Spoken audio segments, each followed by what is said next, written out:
അയച്ച ലൊക്കേഷനിലെത്തിയതും അഗസ്ത്യ വണ്ടിയിൽ നിന്നിറങ്ങി ചുറ്റും കണ്ണോടിച്ചു. മുന്നിൽ കാണുന്ന ഓടിട്ട വീടും പരിസരവും അഗസ്ത്യ ഒന്ന് കണ്ണോടിച്ചു. അധികം വലുതല്ലാത്തതും എന്നാൽ തീരെ ചെറുതല്ലാത്തതുമായ ഒതുക്കവും വൃത്തിയുള്ളതുമായ ഒരു മനോഹരമായ വീട്. പഴമയിലെ പുതുമ നിലനിർത്തുന്ന മുൻവശത്തെ ആ വരാന്ത വീടിൻ്റെ ഭംഗി ഒന്നുകൂടെ കൂട്ടുന്നുണ്ടായിരുന്നു. ഒപ്പം ബേബി മെറ്റൽസ് വിതറിയ മുറ്റവും കുഞ്ഞു പൂന്തോട്ടവും എല്ലാം കൊണ്ടും അഗസ്ത്യക്ക് വീടും പരിസരവും ഒരുപാട് ഇഷ്ടപ്പെട്ടു. വീട്ടുമുറ്റത്ത് അച്ഛൻ്റെ കാർ നിർത്തിയിരിക്കുന്നത് അഗസ്ത്യ ശ്രദ്ധിച്ചു. തൻ്റെ വീട്ടുകാർ നേരത്തെ എത്തിയെന്ന തോന്നലിൽ അവൻ അകത്തേക്ക് നടക്കാനൊരുങ്ങിയതും അകത്തു നിന്നും തൻ്റെ ചേട്ടൻ അഖിൽ ഇറങ്ങി വന്നു. അഗസ്ത്യയെ കണ്ട അഖിലിൻ്റെ മുഖം തിളങ്ങി. എന്നാൽ അഗസ്ത്യ പല്ല് ഞെരിച്ചുകൊണ്ട് അവൻ അരികിലേക്ക് നടന്നു. ദേ, ചേട്ടനാണെന്നൊന്നും നോക്കില്ല, എടുത്ത് അലക്കി കളയും ഞാൻ പറഞ്ഞതല്ലേ എനിക്ക് വരാൻ പറ്റില്ലെന്ന്. എന്നിട്ട് അമ്മയെ കൂട്ടുപിടിച്ച് കാര്യം സാധിച്ചു. അല്ലെങ്കിലും ബാങ്കിൽ ഓഡിറ്റിങ്ങിന് പോയ നേരത്ത് കണ്ടിഷ്ടപ്പെട്ട് തൃപ്തിയായ പെണ്ണിനെ ഒഫീഷ്യലി പെണ്ണ് കാണാൻ നേരം അനിയനായ ഞാൻ എന്തിനാ? അഗസ്ത്യ കൃത്രിമ ദേഷ്യത്തോടെ ചോദിച്ചു. എടാ സച്ചു, നിനക്കറിയാലോ ഞാൻ എന്തെടുക്കുമ്പോഴും നിന്നോട് അഭിപ്രായം ചോദിച്ചിട്ട് മാത്രമാണല്ലോ എടുക്കാറുള്ളത്. അപ്പോൾ പിന്നെ എൻ്റെ ലൈഫിൽ പ്രധാനപ്പെട്ട ഒരു കാര്യം വരുമ്പോൾ നീയും കൂടി വേണമെന്ന് തോന്നി.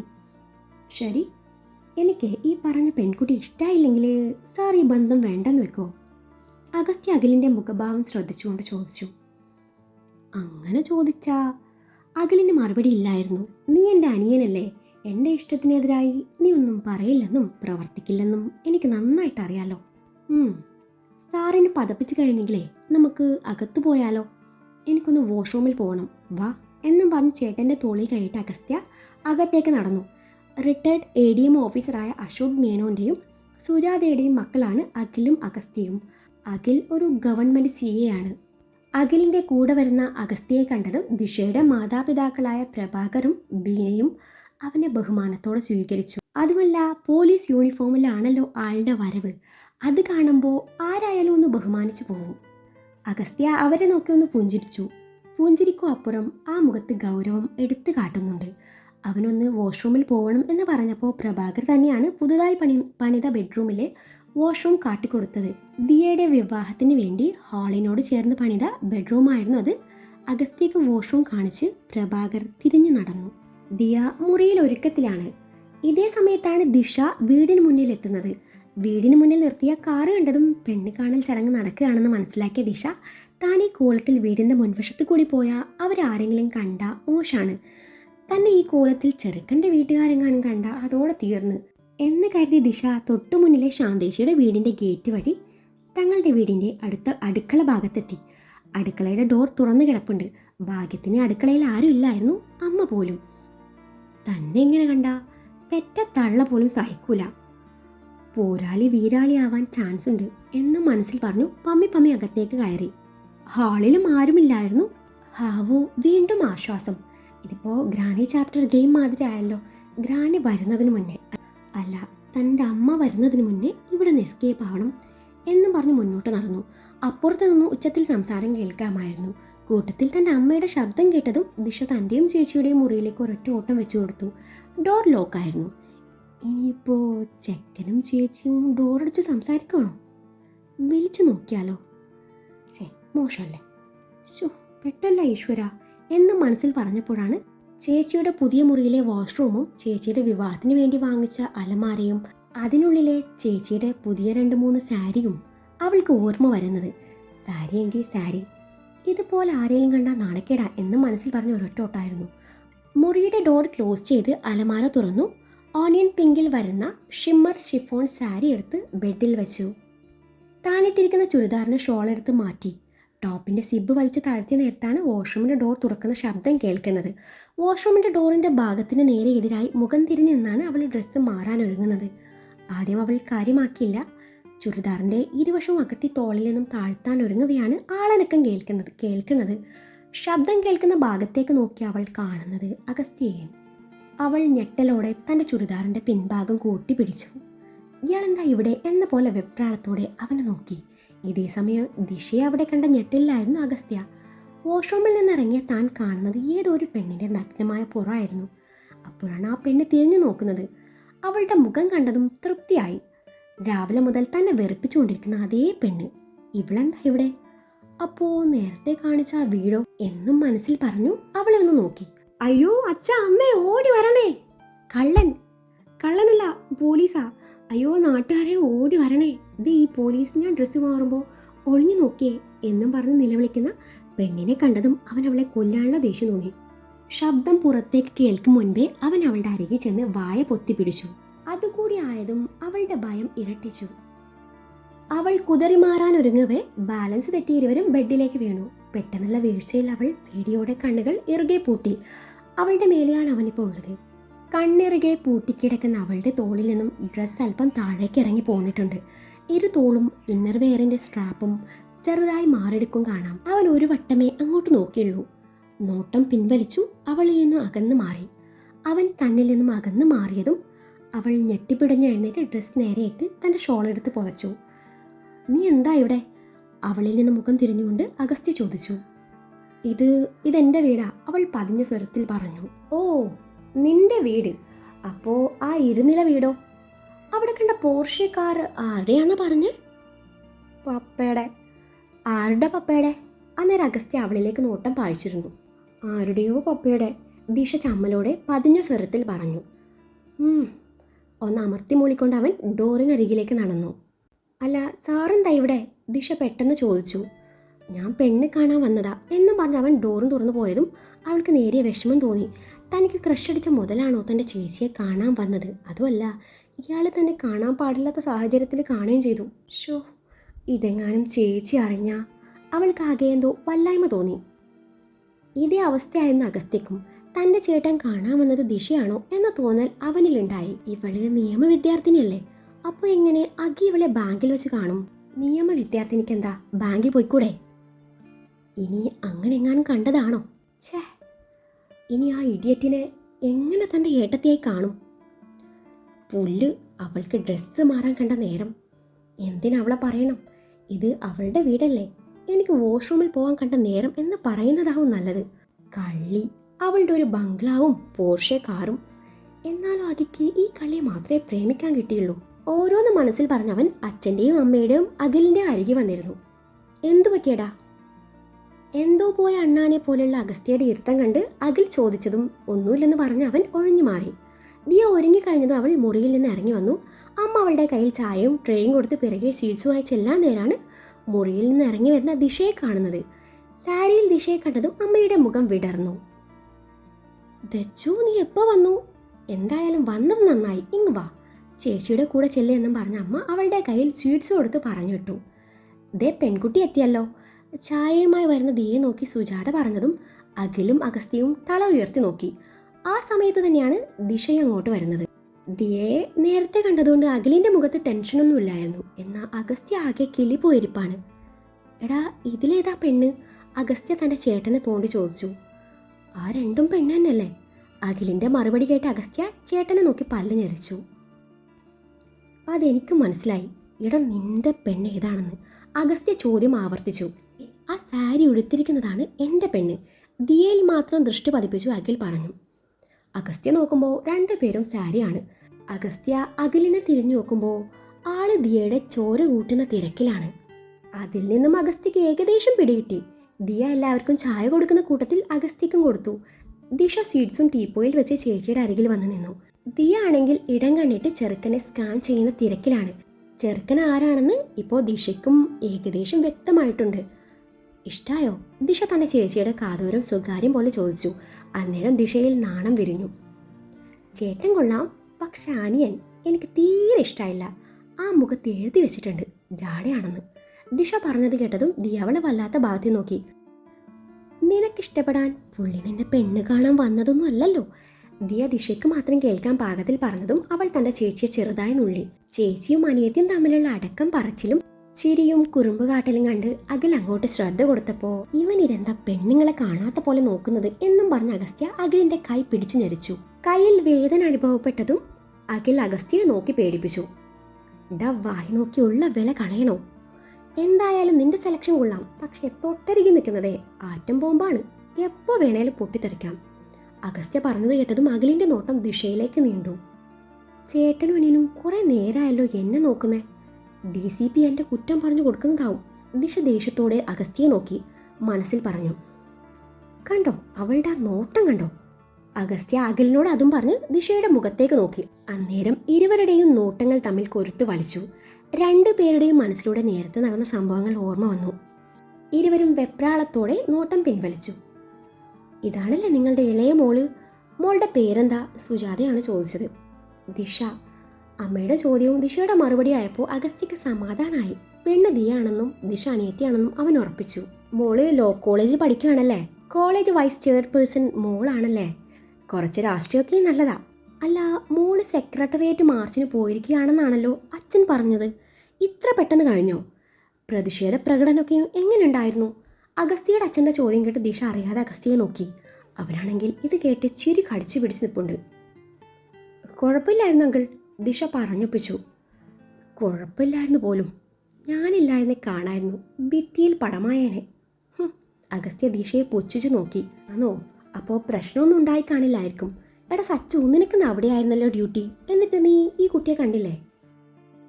ഞാൻ ആരെയും കണ്ടില്ല. അച്ഛൻ്റെ ചോദ്യം കേട്ട് അഗസ്ത്യ ഗൗരവം ഒട്ടും കുറക്കാതെ പറഞ്ഞു. ചെറുക്കനും പെണ്ണിനും സംസാരിക്കാനുള്ള അവസരം വന്നപ്പോൾ അഖിൽ ദിയയുടെ കൂടെ അകത്തേക്ക് നടന്നു. ചേച്ചി, ഞാൻ പറഞ്ഞതൊക്കെ ഓർമ്മയുണ്ടല്ലോ? ദിശ ചേച്ചിക്ക് തംസപ്പ് കാണിച്ചുകൊണ്ട് പറഞ്ഞു. ഇത് ശ്രദ്ധിച്ച അഖിൽ ദിശയ്ക്ക് ഒരു പുഞ്ചിരി നൽകി. ദിശ തിരിച്ചൊരു പുഞ്ചിരി അവനും സമ്മാനിച്ചു. രണ്ടു കൂട്ടരുടെയും അച്ഛനമ്മമാർ ചുറ്റുപാടൊക്കെയും കാണാൻ വേണ്ടി ഇറങ്ങിയതും അവിടെ അഗസ്ത്യവും ദിശയും മാത്രമായി. അച്ഛനും അമ്മയും ചേട്ടനും നല്ല വിനയം, നല്ല പെരുമാറ്റം. എന്നിട്ടും ഇയാൾ മാത്രം എന്താ ഇങ്ങനെ? തോളി കിടക്കുന്ന നക്ഷത്രത്തിൻ്റെ ആയിരിക്കും ഈ ജാട. നോക്കിക്കോ, ഞാൻ ഇവിടുത്തെ സബ് കളക്ടറായി ജോയിൻ ചെയ്തോട്ടെ. ഞാൻ തന്നെ നക്ഷത്രം എണ്ണിക്കും. എല്ലാം നടന്നാൽ മതിയായിരുന്നു. എൻ്റെ മുരുക, എല്ലാം നടന്നാ എൻ്റെ ചേച്ചിക്കും ആ ചേട്ടനുണ്ടാവുന്ന ആദ്യത്തെ കുട്ടിയെ അവിടെ കൊണ്ടുവന്ന് തലമുണ്ടനം ചെയ്തോളാവേ. ദിശ പഴനി വരെ എത്തി. തന്നിലേക്ക് ദൃഷ്ടി പതിപ്പിച്ചിരിക്കുന്ന ദിശയെ കണ്ട് അവൻ എന്താ എന്ന പോലെ അമർത്തി മൂളിയതും അവൾ ഒന്നുമില്ലെന്ന് പറഞ്ഞ് ചുമൽ കൂച്ചി. ഓ, എൻ്റെ ചേച്ചി രക്ഷപ്പെട്ടു. ഒരു നിമിഷം ഞാൻ കരുതി ഏതോ പോലീസുകാരനാണ് എൻ്റെ ചേച്ചിയുടെ ഭർത്താവാൻ പോകുന്നെന്ന്. അങ്ങനെ ആയിരുന്നെങ്കിലും ഞാൻ സമ്മതിക്കില്ലായിരുന്നു. ഇതിപ്പോൾ ചാർട്ടേഡ് അക്കൗണ്ടന്റ്, കാണാനും കൊള്ളാം, നല്ല പെരുമാറ്റവും. രണ്ടാളും എന്താ മാച്ച്. അവൻ കേൾക്കാൻ പാകത്തിൽ പറഞ്ഞ ദിശ അവർ ചായ കുടിച്ച ഗ്ലാസ്സൊക്കെ എടുത്ത് അടുക്കളയിലോട്ട് നടന്നു. പപ്പയുടെ പോർഷെ കാർ പുറത്തായിരിക്കും അല്ലേ? അവൾ കേൾക്കാൻ പാകത്തിന് അവൻ വിളിച്ചു പറഞ്ഞു. അത് കേട്ടതും അവൾ ദേഷ്യത്തോടെ തിരിഞ്ഞു നോക്കി. അന്നേരം അവൻ ഒന്നും അറിയാത്ത പോലെ തൻ്റെ ഫോണിൽ ശ്രദ്ധ ചെലുത്തി. ചെറുക്കനും പെണ്ണിനും പരസ്പരം ഇഷ്ടമായതും ഇരുകൂട്ടരും വാക്കാൽ വിവാഹം ഉറപ്പിച്ചു. ചെറുക്കൻ്റെ വീട് കാണൽ ചടങ്ങിന് അങ്ങോട്ടേക്ക് എല്ലാവരെയും ക്ഷണിച്ചു. ചെറുക്കനും കൂട്ടരും അവിടെ നിന്ന് മടങ്ങി. അവിടെ നിന്ന് അഗസ്ത്യ നേരെ ചെന്നത് IG ഓഫീസിലേക്കാണ്. ലോ കോളേജ് മിസ്സിംഗ് കേസുമായി ബന്ധപ്പെട്ട് ചെറിയൊരു മീറ്റിംഗ് ഉണ്ടായിരുന്നു. അത് കഴിഞ്ഞു അഗസ്ത്യ DIG രാമമൂർത്തിയുമായി കൂടിക്കാഴ്ച നടത്തുകയാണ്. നോക്കൂ അഗസ്ത്യ, നമുക്ക് മുന്നിൽ സമയം വളരെ കുറവാണ്. അതുകൊണ്ട് താൻ നാളെ തന്നെ ഈ കേസിൽ ജോയിൻ ചെയ്യണം. താൻ കേസിനെ കുറിച്ച് വിശദമായി പഠിച്ചു കാണല്ലോ. തനിക്ക് എന്തെങ്കിലും സൂചന കിട്ടിയോ? നോ സർ, ഒരു പിടുത്തവുമില്ല. 3 പെൺകുട്ടികളുടെയും മൊബൈൽ ഫോൺ മിസ്സിംഗ് ആയ സ്ഥലത്ത് നിന്ന് കണ്ടെടുത്തിട്ടുണ്ട്. അതും വീട്ടിൽ നിന്നും 1 കിലോമീറ്റർ അകലെയായിട്ട്. അത് പരിശോധിച്ച് വരുന്നതേ ഉള്ളൂ. പിന്നെ നഗരത്തിലെ ഒരു ക്യാമറയിൽ പോലും ക്രിമിനൽസിൻ്റെ വണ്ടിയോ മുഖമോ ഒന്നും പതിഞ്ഞിട്ടില്ല. ഒരു ഹിൻഡ് പോലും തരാതെ വെൽ പ്ലാൻഡ് ആയിട്ടാണ് ഈ ക്രൈം ചെയ്തിരിക്കുന്നത്. പിന്നെ ഈ കേസിലുള്ള ഏക സിമിലാരിറ്റി എന്ന് പറയാൻ, ഈ കാണാതായ 3 പേരും വ്യത്യസ്ത മതത്തിൽപ്പെട്ട പാവപ്പെട്ട കുടുംബത്തിലെ പെൺകുട്ടികളാണ്. അതുകൊണ്ട് പണം തട്ടലല്ല പ്രതികളുടെ ലക്ഷ്യം, മറ്റെന്തോ ആണ്. ഇവിടെ പെൺകുട്ടികളുടെ ആരുടെയും ബോഡി കിട്ടാത്തതിനാൽ ആരും മരിച്ചിട്ടില്ലെന്ന് നമുക്ക് സമാധാനിക്കാം. ആളൊരു സൈക്കോ കില്ലർ അല്ലെന്നാണ് എൻ്റെ ഒരു നിഗമനം. ഈ 3 പെൺകുട്ടികളെയും കണക്ട് ചെയ്യുന്ന എന്തോ ഒന്നുണ്ടാവാം. അതാണ് നമ്മൾ ആദ്യം കണ്ടെത്തേണ്ടത്. ഇനിയും മിസ്സിങ് നടക്കാം. മേ ബി നാളെ. ഈ 3 മിസ്സിംഗ് കേസിനും ഇടയിൽ വന്ന ടൈം ഗ്യാപ്പ് 5 days ആണ്. അങ്ങനെ നോക്കിയാൽ നാളെയാണ് അടുത്ത മിസ്സിംഗ് നടക്കുക. അതുകൊണ്ട് നാളെ നമ്മൾ ശരിക്കും അലേർട്ടായിരിക്കണം. നഗരത്തിലെ എല്ലാ CCTV ക്യാമറയും പ്രവർത്തിക്കുന്നുവെന്ന് ഉറപ്പുവരുത്തണം. സംശയാസ്പദമായ സാഹചര്യത്തിൽ കാണുന്നവരെയൊക്കെ ചോദ്യം ചെയ്യാനും ആവശ്യം വന്നാൽ അറസ്റ്റ് ചെയ്യാനും IG-യുടെ പെർമിഷൻ ഉണ്ട്. നാളെ ലോ കോളേജിലും പരിസരങ്ങളിലുമായി അന്വേഷണം നടക്കും. കൂടെ കോളേജ് പരിസരത്ത് വിദ്യാർത്ഥികൾക്ക് സുരക്ഷ ഉറപ്പു നൽകാൻ കുറച്ച് പോലീസുകാരെ കൂടി നിർത്തണം. പിന്നെ 3 പെൺകുട്ടികളുടെയും വീട്ടുകാരെ ചോദ്യം ചെയ്യണം. അഗസ്ത്യ പറഞ്ഞത് കേട്ടതും രാമമൂർത്തി അമർത്തി മൂളി. സർ, ഈ കേസിൽ എന്നെ അസിസ്റ്റ് ചെയ്യാൻ 3 ഓഫീസേഴ്സിനെ കൂടി വേണം. CI ആര്യൻ, SI സതീഷ്, പിന്നെ കോൺസ്റ്റബിൾ ഭാസ്കരേട്ടൻ. അഗസ്ത്യയുടെ ആവശ്യം റാംമൂർത്തി അംഗീകരിച്ചു. എടോ, ഈ കേസിൽ നിന്നെ അസിസ്റ്റ് ചെയ്യാൻ ഒരു ലേഡി ഓഫീസർ കൂടി ഉണ്ടാവും. SI ഷാലിൻ സക്കറിയ. ഡിപ്പാർട്ട്മെൻറ്റ് നേരിട്ട് അപ്പോയിൻറ്റ് ചെയ്തതാ. ആളൊരു വെൽ എഫിഷ്യൻ്റ് ആയിട്ടുള്ള ഓഫീസറാണ്. ഇവിടെ പുതിയതാ, റാംമൂർത്തി പറഞ്ഞു. ഇരുവരും തമ്മിലുള്ള സംസാരം പിന്നെയും നീണ്ടു. ശേഷം അഗസ്ത്യ അവിടെ നിന്ന് മടങ്ങി. മിക്ക ദിവസങ്ങളിലും ഡ്യൂട്ടി കഴിയുമ്പോൾ രാത്രി 10 മണിയാവും. ചിലപ്പോൾ അതിനേക്കാൾ വൈകും. വീടും സ്റ്റേഷനും തമ്മിൽ ഇത്തിരി ദൂരമുള്ളതുകൊണ്ട് സ്റ്റേഷൻ പരിധി തന്നെ ഒരു ഫ്ലാറ്റ് എടുത്താണ് അഗസ്ത്യയുടെ താമസം. അന്നത്തെ ഡ്യൂട്ടി കഴിഞ്ഞ് അഗസ്ത്യ ഫ്ലാറ്റിലേക്കാണ് ചെന്നത്. പിറ്റേന്ന് രാവിലെ തന്നെ അവൻ തൻ്റെ ഡ്യൂട്ടിക്ക് ഇറങ്ങി. അഗസ്ത്യ, ആര്യൻ, ഷാലിൻ ഇവർ 3 പേരും ലോ കോളേജിൽ ചെന്ന് പലരെയും ചോദ്യം ചെയ്തു. അത് കഴിഞ്ഞ് 3 പേരും ചെന്നത് തൊട്ടരികിലെ കോളേജ് ക്യാൻറ്റീനിലേക്കും. സംശയം തോന്നാത്ത വിധത്തിൽ ഒരിടത്തിരുന്ന് 2 ചായയും ഒരു കോഫിയും പഴം പൊരിയും ഓർഡർ ചെയ്ത് മൂവരും ചുറ്റും കണ്ണോടിച്ചു. 3 പേരും യൂണിഫോമിലല്ലായിരുന്നു. അതിനാൽ സ്റ്റുഡൻസിൽ പലരും അവരെ ശ്രദ്ധിക്കാതെ ഓരോന്ന് ചെയ്യുന്നുണ്ട്, ഉറക്കെ സംസാരിക്കുന്നുണ്ട്. ഇവിടെ പുതുതായി പഠിപ്പിക്കാൻ വന്ന സാറന്മാരായിരിക്കും അല്ലേ? ചായയും കടിയും മുന്നിൽ വെക്കുന്നതിനിടയിൽ അബ്ദുക്ക ചോദിച്ചു. അന്നേരം ആര്യൻ അതെ എന്ന് മറുപടി പറഞ്ഞു. മോളുടെ പേരെന്താ? ഷാലിനെ നോക്കി അബ്ദുക്ക ചോദിച്ചു. ഷാലിൻ. ലെക്ചർ ആയിരിക്കും അല്ലേ? അല്ല, സ്റ്റുഡൻ്റാണ്. ഷാലിൻ ചിരി അടക്കി പിടിച്ച് പറഞ്ഞു. അബ്ദുക്ക, 2 മസാല ദോശ, ഒരു നെയ് റോസ്റ്റ്, ഒരു പ്ലേറ്റ് പരിപ്പ് വട, 3 ചായയെ ഉറക്കെ വിളിച്ച് പറഞ്ഞുകൊണ്ട് തൊട്ടരികിലെ ടേബിളിൽ ഇരിക്കുന്ന പെൺകുട്ടികളിലേക്ക് അഗസ്ത്യയുടെ നോട്ടം ചെന്നെത്തി. ആ 3 പേരിൽ ഒരാൾ ദിശയാണെന്ന് അവൻ തിരിച്ചറിഞ്ഞു. അഗസ്ത്യയെ ദിശ കണ്ടില്ലായിരുന്നു. ഓ, പറ്റുകാർ രാവിലെ തന്നെ എത്തിയോ എന്ന് പറഞ്ഞ അബ്ദുക്ക അവരുടെ അരികിലേക്ക് നടന്നു. എന്ത് പറച്ചില്ല എൻ്റെ അബ്ദുക്ക, പറ്റുകാരാണേലും ഞങ്ങൾ പറ്റിക്കാറില്ലല്ലോ. അന്തസ്സായി പറ്റെഴുതി കഴിക്കും, അതാണ് ഞങ്ങളുടെ പോളിസി. എൻ്റെ ചേച്ചിയുടെ ഈ മാസത്തെ ശമ്പളം കിട്ടിയാൽ ഞാൻ ഈ പറ്റയ്ക്ക് തീർക്കില്ല എൻ്റെ അബ്ദുക്ക. അബ്ദുക്കയ്ക്ക് ഈയിടെ ഒന്നുകൂടെ ഗ്ലാമർ കൂടിയിട്ടില്ലടി. ദിശ കൂട്ടുകാരികളോട് പറയുന്നത് കേട്ട് അബ്ദുക്ക അവളെ കൂർപ്പിച്ച് നോക്കി. എൻ്റെ അബ്ദുക്ക, പെട്ടെന്ന് വേണം കേട്ടോ, ഞങ്ങൾക്ക് യൂണിയൻ്റെ ഒരു മീറ്റിംഗ് ഉള്ളതാ. അബ്ദുക്കാൻ്റെ ചായ കുടിച്ചിട്ട് വേണം ഇത്തിരി എനർജി വരാൻ. അല്ലെങ്കിലും ചായ എന്നാൽ അത് അബ്ദുക്കാൻ്റെ ചായയാണേ. എന്താ ഒരു രുചി, എന്താ ഒരു മണം. ദിശ പറഞ്ഞത് കേട്ടതും കൂട്ടുകാരിയായ മാനസ ഏറ്റുപിടിച്ചു. ദിശ സോപ്പിട്ടതും അബ്ദുക്ക അമർത്തി മൂളി നടന്നു. അഗസ്ത്യ തൻ്റെ കോഫിയും കൈ പിടിച്ചു. ഇപ്പോൾ വരാം എന്ന് പറഞ്ഞ് ദിശയും കൂട്ടുകാരി ഇരിക്കുന്ന ടേബിളിന് മുന്നിൽ വന്നിരുന്നു. പ്രതീക്ഷിക്കാതെ അഗസ്ത്യ അവിടെ കണ്ടതും ദിശ അറിയാതെ എഴുന്നേറ്റ് പോയി. ഡി എഴുന്നേക്ക്, പോലീസാ, DCP. കൂടെയുള്ള 2 നോക്കി അവൾ പതുക്കെ പറഞ്ഞതും അവരും ചാടി എഴുന്നേറ്റ് വിനയം വാരി വിതറി. ഇരിക്ക്, അതും പറഞ്ഞ് അവൻ കോഫി ഒന്ന് സിപ്പ് ചെയ്തു. അത് കഴിഞ്ഞ് കാണാതായ 3 പേരെ പറ്റി അവർക്കറിയാവുന്ന കാര്യങ്ങളൊക്കെയും ചോദിച്ചറിഞ്ഞു. അപ്പോഴേക്കും അവർ ഓർഡർ ചെയ്ത ഫുഡ് എത്തി. ദിശ മസാല ദോശ കഴിക്കാൻ ഒരുങ്ങുകയാണ്. അവൻ അതിൽ നിന്നും ഒരു കഷ്ണം മുറിച്ച് കഴിക്കുന്നത്. അവൻ്റെ ആ കഴിപ്പ് കണ്ട് അവൾ മിഴിഞ്ഞ കണ്ണാലെ അവനെ നോക്കി. സാറ് വേണമെങ്കിൽ കഴിച്ചോ, ഞാൻ വേറെ ഓർഡർ ചെയ്തോളാം. മനസ്സിൽ അവനെ പ്രാഗി പുറമെ വിനയം വരുത്തിക്കൊണ്ട് ദിശ പറഞ്ഞു. വേണ്ട, ഞാനായിട്ട് തൻ്റെ പറ്റി കൂട്ടുന്നില്ല, താൻ കഴിച്ചോ എന്നവൻ പറഞ്ഞതും അയ്യോ, ഇയാളതൊക്കെ കേട്ടോ, ആകെ നാണക്കേടായല്ലോ. ഇനി പളിയനോട് പോയി പറഞ്ഞ് എൻ്റെ വരുമാനം മുട്ടിക്കോ? ഷോ, അല്ലെങ്കിലും ഇയാൾ കഴിച്ചതിൻ്റെ ബാക്കി കഴിക്കാൻ ഞാൻ ഇയാളുടെ ഭാര്യയോ എന്നും മനസ്സിൽ പറഞ്ഞ് കഴിക്കണോ വേണ്ടിയോ എന്ന പോലെ അവൾ ഇരുന്നതും എന്താ കഴിക്കുന്നില്ലേ എന്നും പറഞ്ഞ് അവൻ അവളെ ഒന്ന് നോക്കി. അവൻ്റെ ആ തീക്ഷ്ണമായ നോട്ടവും ഗാംഭീര്യം നിറഞ്ഞ ശബ്ദവും കേട്ടതും പിന്നെ കഴിക്കേ നിവൃത്തിയുള്ളൂ എന്ന് മനസ്സിൽ പറഞ്ഞ് അവൾ കഴിച്ചു തുടങ്ങി. സന, ജനനി, ജീന ഇവരുടെ 3 പേരുടെയും വീട് വരെ എനിക്ക് പോകണമായിരുന്നു. നിങ്ങളിൽ ആർക്കാ ഇവരുടെ വീട് കൃത്യമായി അറിയാവുന്നത്? അഗസ്ത്യ ചോദിച്ചു. ഇവർക്ക് നന്നായിട്ട് അറിയാം സർ, ഇവർ പലപ്പോഴായി അങ്ങോട്ട് പോയിട്ടുണ്ട്. അഗസ്ത്യ ചോദിച്ചു തീർന്നില്ല. അതിനു മുൻപ് ദിശ ചാടിക്കയറി പറഞ്ഞു. ആണോ? എന്നാ ഇവർ വന്നാൽ ശരിയാവില്ല, താൻ വന്നാൽ മതി. പരിചയമില്ലാത്തതാണ് എന്തുകൊണ്ടും നല്ലത്. ആരെങ്കിലും ചോദിച്ചാൽ എൻ്റെ അസിസ്റ്റൻ്റ് ഓഫീസറാണെന്ന് പറഞ്ഞാൽ മതി. സർ, അതിനെനിക്ക് വീട് അറിയില്ലല്ലോ. എങ്ങനെയെങ്കിലും രക്ഷപ്പെടാലോ എന്ന് കരുതി ദിശ പറഞ്ഞു. സാരമില്ല, നമുക്ക് ചോദിച്ചു പോവാം. അതും പറഞ്ഞ് അവൻ തൻ്റെ കോഫി കുടിക്കാൻ തുടങ്ങി. ചോദിച്ചു പോവാൻ ഇയാൾ ആര് സാഗർ കോട്ടപ്പുറാണോ? ദിശ അവനോടുള്ള ദേഷ്യം മസാല ദോശയോട് തീർക്കുന്നത് കണ്ടതും മാനസയും മയൂരും ചിരി കഴിച്ചു പിടിച്ചിരുന്നു. ഇതേസമയം ഷാലിൻ്റെ ശ്രദ്ധ മുഴുവൻ 3 പെൺപിള്ളേരുടെ മുന്നിലിരിക്കുന്ന അഗസ്ത്യയിലായിരുന്നു. ഇത് തിരിച്ചറിഞ്ഞ ആര്യൻ ഷാലിനെ ഒന്ന് നോക്കി. ചായ തണുത്തു പോവും, കുടിക്കുന്നില്ലേ?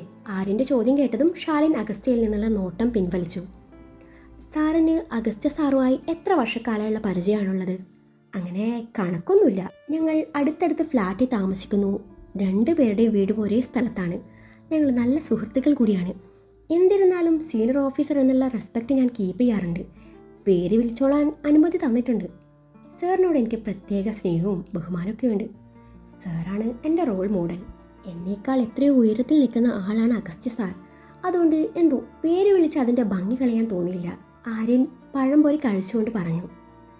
ഞാനും കുറേ കേട്ടിട്ടുണ്ട് ഡിപ്പാർട്ട്മെൻറ്റിലെ ഗർജിക്കുന്ന സിംഹത്തെക്കുറിച്ച്. അന്ന് തൊട്ട് ആഗ്രഹിക്കുന്നതാ ഒന്ന് കാണാൻ. ഇതിപ്പോൾ സാറിൻ്റെ കൂടെ ഈ കേസിൽ വർക്ക് ചെയ്യാൻ പറ്റുമെന്ന് സ്വപ്നത്തിൽ പോലും കരുതിയില്ല. ഷാലിൻ്റെ മുഖത്തെ സന്തോഷം ആര്യൻ ശ്രദ്ധിച്ചു. സാർ മാരീഡ് ആണോ? ആര്, ഞാനോ? ഷാലിൻ്റെ ചോദ്യം മനസ്സിലായിട്ടും അറിയാത്ത മട്ടിൽ ആര്യൻ തിരിച്ചു ചോദിച്ചു. അയ്യോ സാറല്ല, അഗസ്ത്യ സാറുടെ കാര്യമാണ് ഞാൻ ചോദിച്ചത്.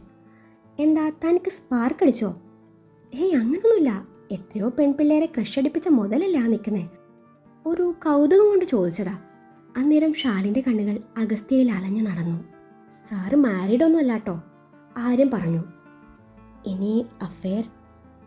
നിലവിൽ അഫെയർ ഒന്നുമില്ല. പക്ഷേ സാറിന് ആദ്യമായി സ്പാർക്ക് അടിച്ച മുതലാണോ ആ ഇരിക്കുന്നതെന്ന സംശയം എനിക്കില്ലാതില്ല. ആര്യൻ ദിശയെ ചൂണ്ടിയാണ് പറഞ്ഞത്. അന്നേരം ഷാലിൻ ദിശയൊന്ന് നോക്കിയതും ദിശയുടെ പ്ലേറ്റിൽ നിന്നും ഉരുളക്കിഴങ്ങിൻ്റെ പീസ് എടുത്ത് കഴിക്കുന്ന അഗസ്ത്യയാണ് കാണുന്നത്. ഷാലിൻ്റെ മുഖം അന്നേരം മങ്ങി. ദിശയുടെ പ്ലേറ്റിൽ നിന്നും പൊട്ടാറ്റോ എടുത്ത് കഴിക്കുന്ന അഗസ്ത്യയെ കണ്ടതും മാനസയും മയൂരിയും ദിശയെ വല്ലാത്ത ഭാവത്തിൽ നോക്കി. നടക്കട്ടെ എന്ന പോലെ ആക്കി ചിരിച്ചതും അവൾ അവരെ കണ്ണുരുട്ടി നോക്കി. പിന്നീട് ഇയാളെ കൊണ്ട് വലിയ ശല്യമായല്ലോ ഈശ്വര എന്ന് മനസ്സിൽ പറഞ്ഞു അഗസ്ത്യയെ നോക്കി ചിരിച്ചെന്ന് വരുത്തി. സാറിന് വേണമെങ്കിൽ ഇത് കഴിച്ചോ, ഞാൻ വേറെ ഓർഡർ ചെയ്തോളാം. നിന്റെ ബാക്കി കഴിക്കാൻ ഞാനാരാ, നിന്റെ ഭാര്യയോ? ദിശ പറഞ്ഞത് കേട്ട് ദേ വന്നു എടുത്തടിച്ച പോലെ അവൻ്റെ മറുപടി. മാനസയും മയൂരിയും ഇത് കേട്ട് ചിരിക്കാൻ തുടങ്ങി. ചിരിക്കുന്നോടി പട്ടികളെ, ദിശ അവരെ നോക്കി പല്ല് ഞെരിച്ചു. ഇങ്ങനെ ചിരിക്കാൻ മാത്രമുള്ള തമാശയൊന്നും ഞാൻ പറഞ്ഞില്ല. അഗസ്ത്യയുടെ പറച്ചിൽ കേട്ടതും മാനസയും മയൂരും പേടിച്ച് ചിരി നിർത്തി. അത് കണ്ടപ്പോൾ ദിശയ്ക്ക് ചിരി വന്നു. അതെ, പറ്റ തീർത്തിട്ട് പോരെ പുട്ടടി. പെട്ടെന്ന് കഴിച്ചു വരാൻ നോക്ക്. നമുക്കിവിടുന്ന് പെട്ടെന്ന് ഇറങ്ങണം. അതെ സാറേ, എനിക്ക് ഇപ്പോൾ വരാനൊന്നും പറ്റില്ല. യൂണിയൻ്റെ മീറ്റിംഗ് ഉള്ളതാ. അത് കഴിഞ്ഞ് വേണേ വരാം, ദിശ പറഞ്ഞു. കൂടുതൽ ചോദ്യവും പറച്ചിലൊന്നും വേണ്ട. Just do what I said, okay എന്നും പറഞ്ഞ് എഴുന്നേറ്റ് പോകുന്നവനെ കണ്ടതും ദിശ പല്ല് ഞെരിച്ചു. Just do what I said എൻ്റെ പട്ടി ചെയ്യും. ഇയാൾ പറയുന്നത് കേൾക്കാൻ ഇയാളാരാ എൻ്റെ കെട്ടിയാണോ? അത് പോരാഞ്ഞ് എൻ്റെ ഫുഡിൽ കൈയിടുന്നു. ചേച്ചിയെ കെട്ടാൻ പോകുന്ന ചെറുക്കൻ്റെ അനിയനായിപ്പോയി ഇല്ലേ ഞാൻ? അഗസ്ത്യ നടന്ന് നീങ്ങിയതറിഞ്ഞ് ദിശ ദേഷ്യത്തോടെ പറഞ്ഞു. ഇല്ലേ നീ എന്ത് ചെയ്തേനെ? മാനസിയാണാ ചോദിച്ചത്. ഇല്ലെങ്കിലേ ഞാൻ എങ്ങനെ പ്രാഗി കൊന്നേനെ. അല്ലാതെ ആ ജിമ്മനെ ഞാൻ എന്ത് ചെയ്യാൻ? പോരാത്തതിന് പോലീസും, അതും DCP എന്നും പറഞ്ഞ് അവൾ കഴിപ്പ് തുടർന്നു. അവൻ കൈയും കഴുകി തിരികെ വരുന്നത് കണ്ടതും പെൺപിള്ളേർ ഡീസൻ്റായി. അഗസ്ത്യ ടേബിളിന് മുകളിൽ കിടക്കുന്ന തൻ്റെ ഫോൺ എടുത്ത് ലോക്ക് മാറ്റി ജസ്റ്റ് ഒന്ന് ടച്ച് ചെയ്തു. Just do what I said എൻ്റെ പട്ടി ചെയ്യും. ഇയാൾ പറയുന്നത് കേൾക്കാൻ ഇയാളാരാ? എൻ്റെ കെട്ടിയോണാ. അത് പോരാഞ്ഞ് എൻ്റെ ഫുഡിൽ കൈയിടുന്നു. അളിയൻ്റെ അനിയനായിപ്പോയി ഇല്ലേ ഞാൻ? ഇല്ലേ നീ എന്ത് ചെയ്തേനെ? ഇല്ലേ ഞാൻ അങ്ങേരെ പ്രാഗി കൊന്നേനെ. അല്ലാതെ ഞാൻ ആ ജിമ്മനെ എന്ത് ചെയ്യാനാ? പോരാത്തതിന് പോലീസും, അതും DCP. അവൻ്റെ ഫോണിൽ നിന്നും കേൾക്കുന്ന ശബ്ദം കേട്ട് മൂവരും മുഖത്തോട് മുഖം നോക്കി. ദൈവമേ, എനിക്ക് വാ തുറക്കാൻ തോന്നിച്ചില്ലല്ലോ. അന്നേരം മയൂരി ചിന്തിച്ചു. കണ്ടോ, ഞാൻ പറഞ്ഞത് മുഴുവനും ഫോണിൽ പകർത്തിയിരിക്കുക. അല്ലേലും ഈ പോലീസുകാരൊക്കെ ഇങ്ങനെ തന്നെയാണ് എന്നും പറഞ്ഞ് ചമ്മൽ മറച്ചു പിടിച്ചു അവനെ നോക്കി സോറി പറഞ്ഞു. This is the part of investigation. നീ അടക്കം ഇവിടുത്തെ ഓരോരുത്തരും സംശയത്തിൻ്റെ നിഴലിലാണ് എന്നും പറഞ്ഞ് അവൻ ഫോൺ പോക്കറ്റിലിട്ടു. ഇതിലും വലിയ പ്രാക്ക് ഞാൻ കണ്ടിട്ടുണ്ട്, കേട്ടിട്ടുണ്ട്. പ്രാക്കല്ല, വാക്കാണ് എനിക്ക് വലുത്. ഞാൻ IG സാറിന് വാക്ക് കൊടുത്തതാ. വിത്തിൻ 2 വീക്ക് കാണാതായ പെൺകുട്ടികളെ കണ്ടെത്തി ഈ കേസ് ക്ലോസ് ചെയ്യുമെന്ന്. സോ നിങ്ങളൊക്കെയും സഹകരിച്ചേ പറ്റൂ. ഞാൻ ആ പാർക്കിംഗ് ഏരിയയിൽ കാണും. വിത്തിൻ 10 മിനിറ്റ് ദിശ അങ്ങോട്ട് എത്തണം എന്നും പറഞ്ഞ് അഗസ്ത്യ പോയതും ദിശ വേറെ വഴിയില്ലാതെ ധൃതിയിൽ അവിടെ നിന്ന് ഇറങ്ങി. പറഞ്ഞതുപോലെ തന്നെ ആള് പാർക്കിംഗ് ഏരിയയിൽ വണ്ടിക്കരികിൽ നിന്ന് കോൾ ചെയ്യുന്നുണ്ട്. അവളെ കണ്ടതും അങ്ങോട്ട് ചെല്ലാൻ കൈ കാണിച്ചു. ദിശ അവനരികിലെത്തി. ഇരുവരും വണ്ടിയിൽ കയറി. അതേ നേരത്താണ് അവൻ വീണ്ടും ഒരു കോൾ വന്ന് സംസാരിക്കുന്നതും ഇപ്പോൾ വരാം എന്നും പറഞ്ഞ് വണ്ടിയിൽ നിന്ന് ഇറങ്ങി പോകുന്നതും. ഇതേ സമയത്ത് ദിശയുടെ ഫോണിലേക്ക് കോളേജ് ചെയർമാനും അവളുടെ ക്ലാസ്മേറ്റുമായ അർജുൻ വിളിക്കുന്നത്.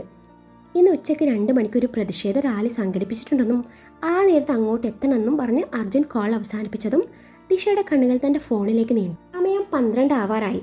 ഇയാളുടെ കൂടെ വഴികാട്ടിയായി പോയ റാലിയിൽ പങ്കെടുക്കാൻ പറ്റില്ല. ഇന്ന് താൻ പോയില്ലേ, വൈസ് ചെയർപേഴ്സൺ ഇക്കാര്യത്തിൽ ഒഴിഞ്ഞു മാറുന്നു എന്നും പറഞ്ഞ് പ്രതിപക്ഷം ഇല്ലാത്ത കഥകൾ മെനയും. എന്തിന് സ്വന്തം പാർട്ടിയിൽ തന്നെ ഉണ്ടല്ലോ എൻ്റെ പതിനും കാത്തു നിൽക്കുന്ന കുറേ എണ്ണം. എന്താ ഒരു വഴി എന്ന് മനസ്സിൽ പറഞ്ഞ് അവൾ തല പുകഞ്ഞ് ആലോചിച്ചു. ഒടുവിൽ ഒരു ബുദ്ധി തെളിഞ്ഞതും അഗസ്ത്യ വരുന്നില്ലെന്ന് ഉറപ്പുവരുത്തി കാറിൻ്റെ ബോണറ്റ് ലോക്ക് തുറന്നു വണ്ടിയിൽ നിന്ന് ഇറങ്ങി. ബോണറ്റ് തുറന്നതും ബോണറ്റിനകത്തുള്ള സാധന സാമഗ്രികൾ കണ്ട് അവൾ വല്ലാത്ത ഭാവത്തിലൊന്ന് നോക്കി. കാറാണ് പോലും കാറ്, പുറമെ കാണാൻ എന്തൊരു ഭംഗി. ബോണറ്റ് കണ്ടാ 10 പൈസക്ക് കൊള്ളില്ല.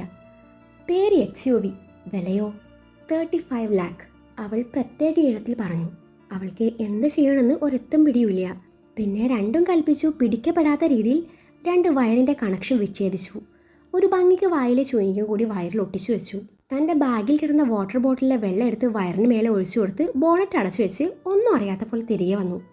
ഉള്ളിൽ എവിടെയോ ഒരു പേടി. വല്ല കോമഡി വീഡിയോയും കണ്ട് മൈൻഡ് മാറ്റിയേക്കാം എന്ന് കരുതി ഫോൺ എടുത്ത് സ്ക്രോൾ ചെയ്തു. ഒരു വീഡിയോ പ്ലേ ചെയ്തു. ഒരു ബംഗാളി സീരിയൽ ക്ലിപ്പാണിത്. ഏതാണ്ട് അവൾ ചെയ്ത പണി തന്നെയാണ് അതിലൊരു പെണ്ണും ചെയ്യുന്നത്. കാറിൻ്റെ വയർ കണക്ഷൻ കട്ട് ചെയ്ത് ആ പെണ്ണ് തിരികെ കാറിൽ വന്ന് കണ്ണടച്ചിരുന്നു. ആ നേരത്താണ് ഡ്രൈവിംഗ് സീറ്റിൽ ഒരാൾ വന്നിരിക്കുന്നത്. വണ്ടി സ്റ്റാർട്ടാവാതെ വന്നതും അവൻ വല്ലാത്ത ഭാവത്തിൽ അവളെ നോക്കി അവളുടെ അരികിലേക്ക് നീങ്ങി. അവൻ്റെ സാമീപ്യം അറിഞ്ഞതും അവൾ കണ്ണു തുറന്നു. അവൻ അവളുടെ നെഞ്ചിലേക്ക് അമർന്നു. അവളുടെ സാരി തലപ്പ് അവൻ വലിച്ചൂരിയതും അവൾ എതിർത്തു. നീ ചെയ്തതൊക്കെയും ഞാൻ എൻ്റെ ഫോണിൽ കണ്ടിരുന്നു. വണ്ടിയുടെ പുറം ഭാഗത്തും ഉൾഭാഗത്തും ഹിഡൻ ക്യാമറ ഉണ്ടായിരുന്നു. അവൻ പറഞ്ഞത് ഞെട്ടലോടെ കേട്ടുനിന്ന് അവൾ എന്തെങ്കിലും പറയും മുൻപേ അവളുടെ അതരങ്ങൾ അവൻ സ്വന്തമാക്കിയിരുന്നു. അതോടെ അവൻ്റെ കൈകൾ അവളുടെ ബ്ലൗസിലെ ഹുക്ക് വലിച്ചു പൊട്ടിച്ചു.